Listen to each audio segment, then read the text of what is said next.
welcome to this video presentation here at Mach1 Cars. My name's Neil, and in this video I'm going to be showing you around this BMW X1.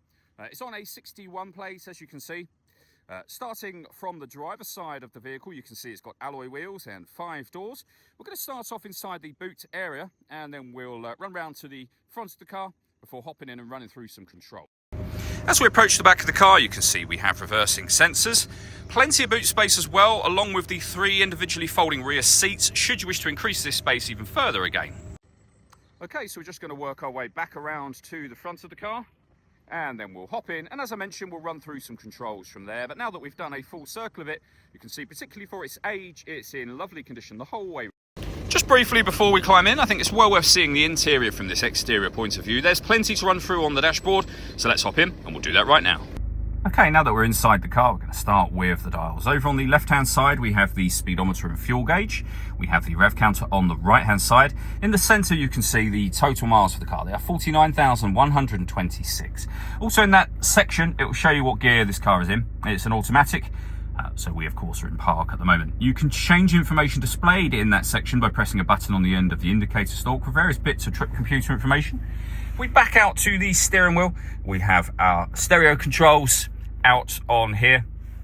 And over into the centre, you'll find the main stereo itself. So if you press the audio button, you'll be able to access your AM and FM radio, your CD player, auxiliary input and USB input. The menu button will then give you your onboard computer. You can configure things like, you'll see on here, for example, you can change miles per gallon to kilometres per gallon, Celsius to Fahrenheit if you wished to. You can then also make adjustments to your bass, treble, balance, fader from here as well. We have dual zone climate control. You can adjust the passenger and driver temperature. You can increase and decrease the fan speed. You have full manual control if you turn auto off. I'll come back to that in just a moment. And you can determine where you'd like the air to be distributed once it enters the car. The air conditioning is on at the minute, so that's off. Back on again. You can, as I say, hit auto. In doing so, the car will now take full control of the fan speed and direction of the air to maintain those temperatures.